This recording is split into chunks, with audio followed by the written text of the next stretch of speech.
했더니 자기가 언제나 생각하는 것처럼 가장 잘 만든다 이렇게 생각됩니다. 만약에 이 계엄이 그야말로 그들 입장에서 성공했더라면 엄청난 폭력적인 결과가 났을 것이고 가장 비평화적인 일이 벌어졌겠죠. 그리고 이 계엄을 우리 국민들이 나서서 맨손으로 또 아름답게 막아냄으로써 그야말로 평화를 지켜냈고 또 이게 대한민국의 일만이 아니라 전 세계 시민들에게 또 전 세계에 큰 전범이 될 수 있다는 생각이 듭니다. 세계 모든 민주 시민들에게 커다란 희망을 주지 않았을까 그런 생각을 합니다. 네, 이번에 이렇게 좀 넘어와 보겠습니다. 우리 박지원 기자님. 네, 안녕하세요. 저는 코리아타임즈의 박지원 기자입니다. 저는 그 국민주권의 날을 지정한다는 것에 대해서 어떻게 매년 어떤 식으로 어떤 취지로 기념하고 싶으신지 좀 더 구체적인 의견 여쭤보고 싶습니다. 우리 대한민국은 불의의 저항에서 국민들이 나라를 제대로 세웠던 많은 역사적 경험을 가지고 있습니다. 성공했을 때도 있었고 실패했을 때도 있었고 그 성공이 장시간 지연됐을 때도 있지요. 국민들이 가장 아름답게 또 평화롭게 정의롭게 법적 절차에 따라서 승리한 경험이라고 하는 게 그리 흔치는 않습니다. 그래서 역사적 경험으로 우리 후대들조차 영원히 기억하고 또 체험할 수 있도록 이날을 빛의 혁명이 시작된 날로 국민주권이 진정으로 실현된 날로 기념일로 정하고 법정 공휴일로 정해서 우리 국민들이 최소한 1년에 한 번쯤은 생활 속에서 이날을 회상하고 또 다짐할 수 있게 하는 게 중요하다고 생각합니다. 충분히 그럴 가치가 있다고 생각하고 역시 행정부 일방으로 정할 수는 없는 일이고 결국 국회 입법 과정을 거쳐야 되는데 그 과정에서 많은 논쟁들이 벌어지겠지요. 그리고 결국 최종적으로는 국민들의 의사에 따라서 가부가 결정되지 않을까 생각합니다. 네, 여기 이용박 기자님 열심히 써주셔서 네. 예, 대통령 머니투데이 이영광 기자입니다. 지난 1년 동안 국민들과 정말 고생 많으셨다는 말씀 꼭 드리고 싶고요.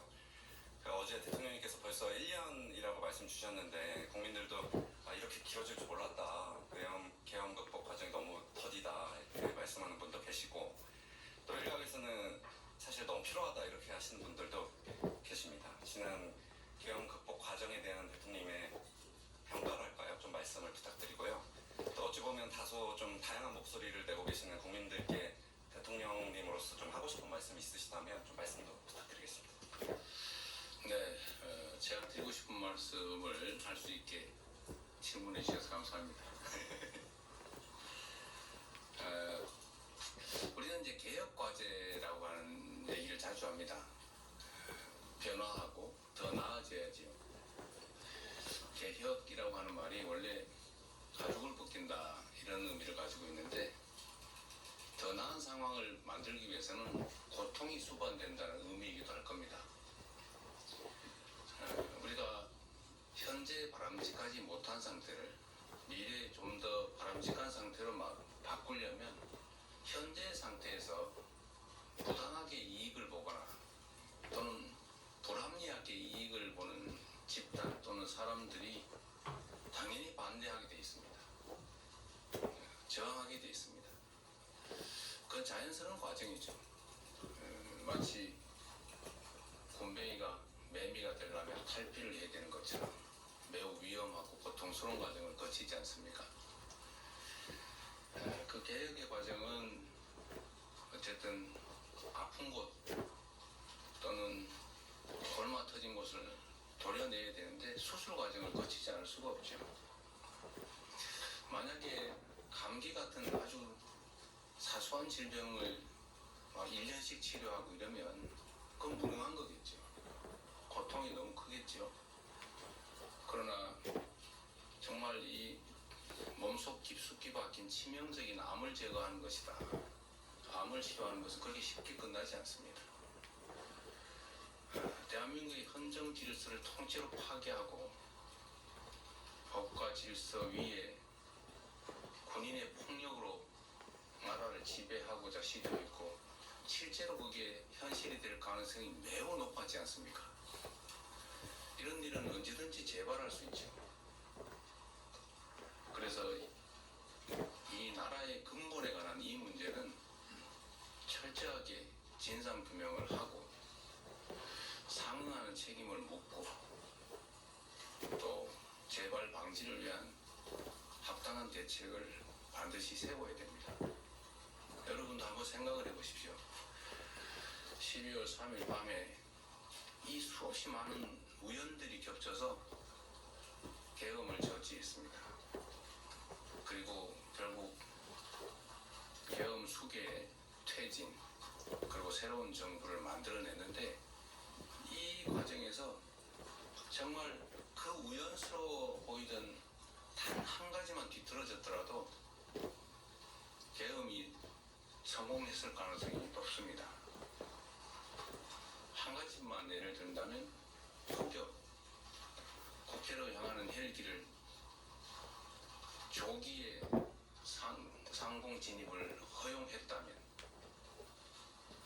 결과는 바뀌었겠죠. 파견된 계엄군 중에 누구 단 한 사람이라도 개머리판이라도 휘둘렀다면 실탄이라도 지급했다면 이 단 한 가지들의 우연히 비껴나가기만 했어도 결국은 대한민국은 지옥으로 떨어졌겠지만 이걸 우리 국민들의 치열한 힘으로 정말 하나님이 보고 가서 막아냈습니다. 시간이 걸리더라도 다시는 이런 위험을 우리 스스로 또는 우리 후대들에게 겪게 해서는 안 됩니다. 조금 길고 조금 지치더라도 치료는 깨끗하게 해야 합니다. 가담자들을 가혹하게 끝까지 엄벌하자는 취지가 아닙니다.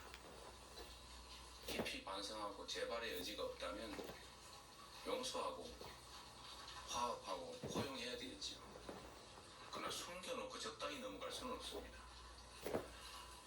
통합해야 됩니다. 그러나 통합이 봉합을 의미하지는 않습니다. 적당히 미봉해놓고 해결된 것 같으면 다음에 또 재발합니다. 조금만 더 힘내주시고 조금만 더 도와주시고 조금만 더 견뎌주시기 바랍니다. 네. 이어진 기자님. 네. 안녕하세요. OBS 이여진입니다. 오늘 저녁에 시민단체가 주최하는 행진에 참석하십니다. 현직 대통령으로서는 이례적인데 이 참석하시게 된 배경과 또 어떤 메시지 내실지 궁금합니다. 메시지를 낼지 말지는 고민 중이고요. 오늘 메시지를 너무 많이 내게 될 것 같아서 제가 그 역사적 현장에 그 역사적 순간에 참여하고 싶었습니다. 저 역시도 그날 밤에 그 끔찍한 기억을 정말 지워버리고 싶지는 않습니다. 고통스럽긴 하지만 다시는 이런 일이 생기지 않도록 저 스스로를 다잡기 위해서 저도 시민의 한 사람으로서 조용히 참석해 보려고 합니다. 근데 경호 문제 때문에 안 된다고 막 말려가지고 제가 몰래 갈 생각입니다. 이혜진 기자님이 요새 마이크 들고 안 쫓아오시는데 네. 오늘은 여러분들 관심 덕분입니다. 감사합니다. 네. 이제 대통령님께서 다음 일정이 있어서 좀 더 한 분만 더 받을까요? 네. 한 분만 더 질문을 받겠습니다. 네. 여기 이동환 기자님 이쪽 넘어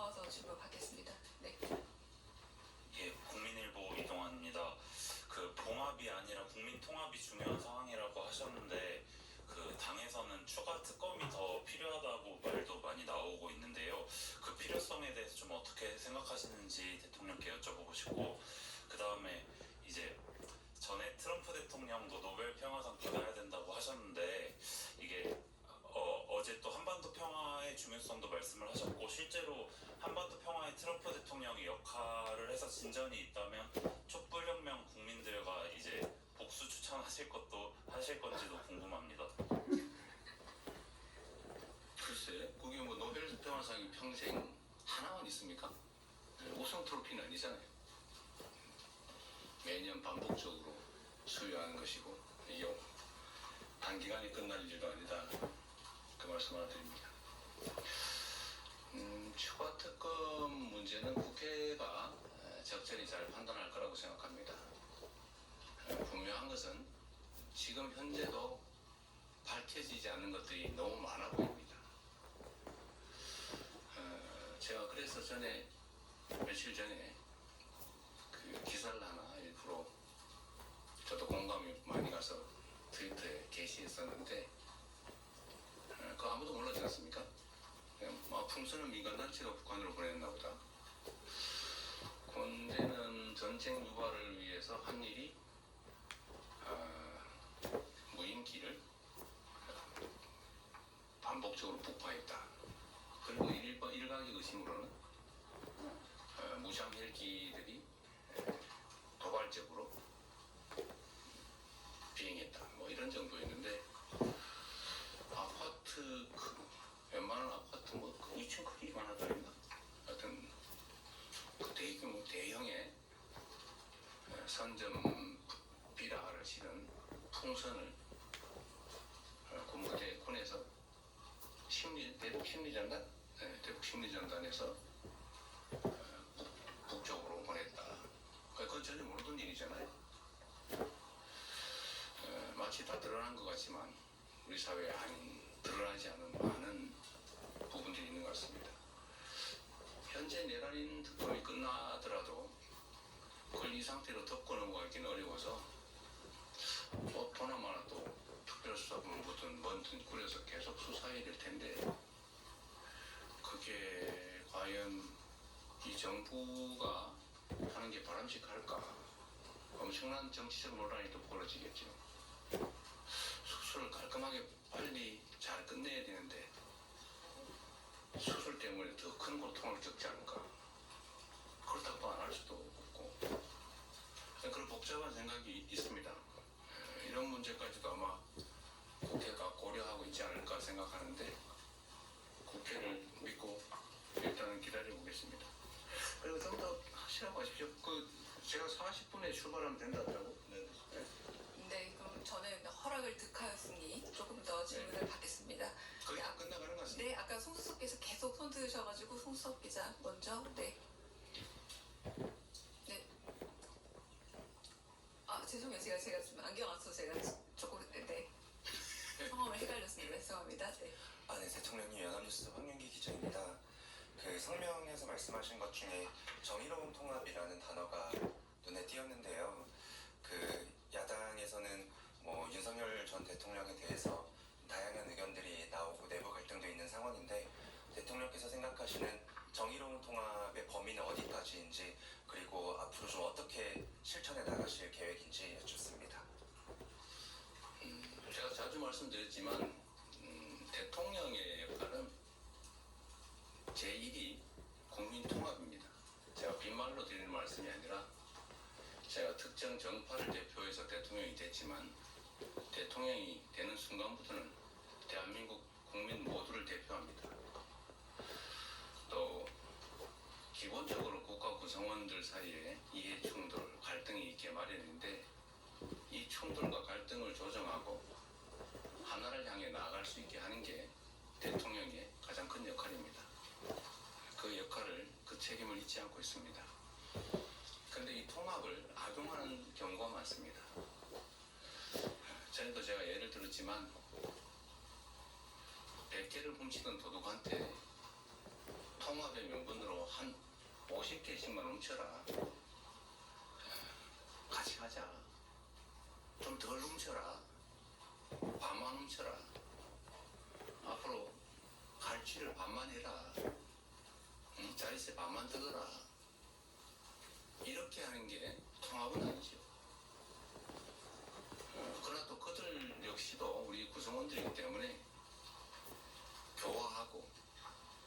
배제하고 함께 가야죠.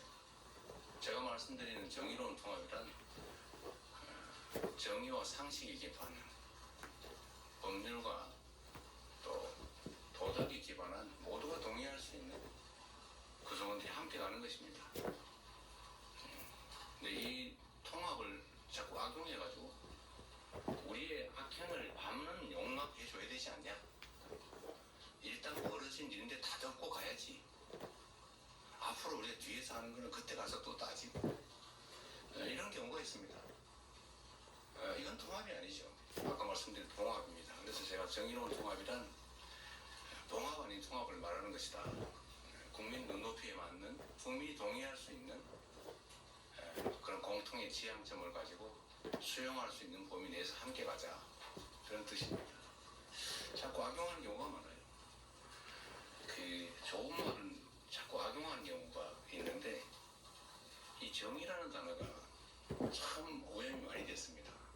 요즘은 그 오염이 조금 거치고 있는 것 같아요. 그래서 제가 정의로운이라는 표현을 썼는데 여러분 다 아시겠지만 가장 부정의한 자가 가장 정의라는 말을 많이 썼습니다. 전두환이죠. 정의사회군요. 자신이 가장 부정의했는데 국민들에게 정의사회를 외쳤습니다. 그래서 사람들이 정의라고 하니까 그 정의가 아닌가 보다 라고 해서 단어가 오염됐죠. 통합도 마찬가지입니다. 통합은 원래 그런 뜻이 아니죠.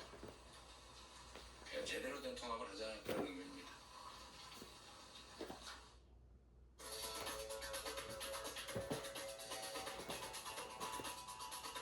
지금까지 이재명 대통령 대국민 특별 성명을 1TV와 동시에 들으셨습니다.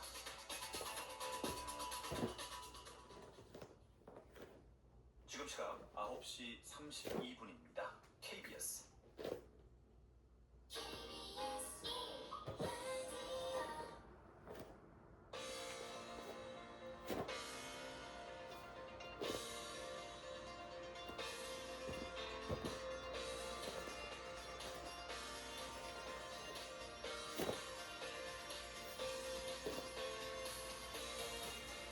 안녕하세요. 성공예감 이대호입니다.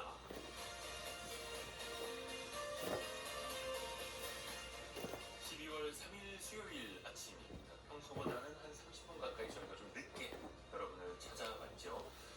조금 전에 들으신 것처럼 오늘은 이재명 대통령의 빛의 혁명 1년 대국민 특별성명을로 인해서 저희가 조금 늦게 인사를 드립니다. 대신에 계속해서 저희는 여러분과 소통을 해야죠. 예, 소통의 창은 계속 열려 있습니다. 짧은 문자 50원, 긴 문자 100원이 드는 샵 0730 그리고 KBS 콩 열려 있고요. 여러분의 실시간 의견을 또 보면서도 저희가 추첨을 통해서도 선물을 계속 보내드릴 수 있습니다. 자, KBS 콩 또 유튜브는 언제든지 열려 있는 거 아시죠? 성공예감 이대호입니다. 자주 검색하시면 성공이 가까워집니다.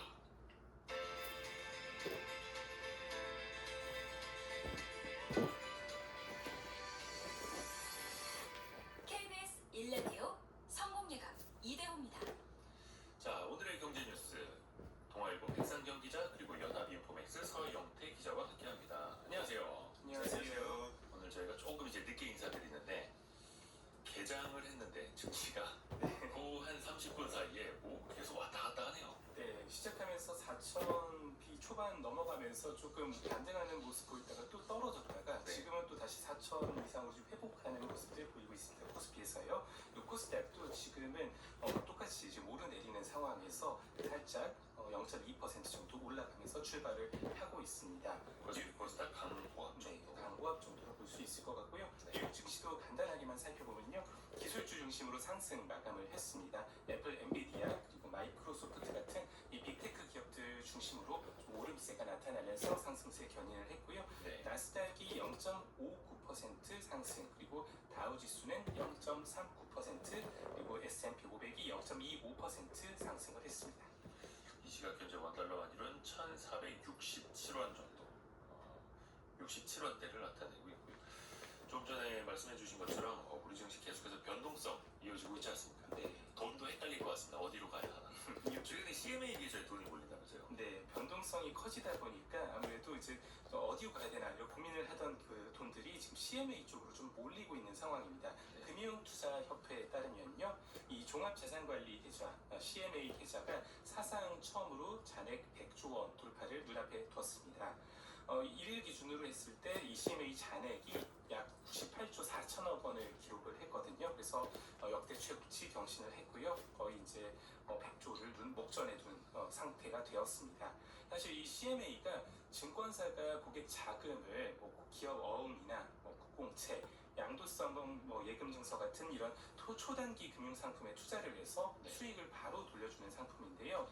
이게 하루만 맡겨도 사실 이자가 붙는다, 그리고 자유롭게 입출금을 할 수 있다, 이런 점들 때문에 증시 불확실성이 좀 커질 때마다 자금이 몰리는 대표적인 파킹형 상품입니다. 근데 이게 지금 이 국내 증시도 그렇고 AI 거품 논란 때문에 지금 미국 증시도 그렇고 굉장히 또 이렇게 글로벌 좀 불확실성이 좀 커진 상황이라서요. 단기 자금들이 일단 변동성 피해서 CMA 쪽으로 오자, 이렇게 좀 유입이 됐다라는 분석들이 나오고 있습니다. 네. 그리고 최근에 그 삼성물산 주가가 엄청 올랐거든요. 삼성전자 주가 오르니까 사실상의 지주사 역할을 하는 삼성물산 주가도 많이 올랐는데, 최근에 홍라이 라오미주관 명예관장이 삼성물산 주식 전량을 이재용 회장에게 증여하기로 했어요. 네, 증여일은 내년 1월 2일입니다. 증여하는 주식 수가 180만 8,577주. 이게 삼성물산 지분의 1.06%에 해당을 합니다. 주식 가치로는 이 계약 체결일 종가 기준으로 봤을 때 한 4,070억 원 수준이고요. 이게 삼성물산이 이 삼성의 지배구조 정점에 위치한 그룹 지주사 같은 격인데요. 이번 증여 때문에 이제 삼성물산 최대 주주인 이재용 회장의 지분율이 20.99% 정도로 늘어나게 됐습니다.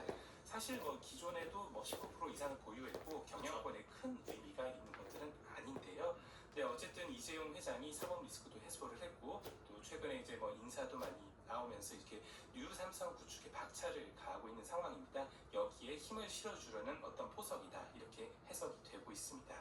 또 세금이 좀 만만치가 않습니다.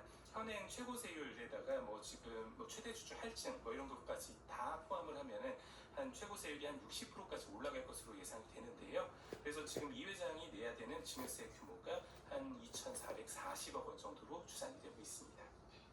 자, 그리고 서영태 기자 준비한 소식도 들어볼게요.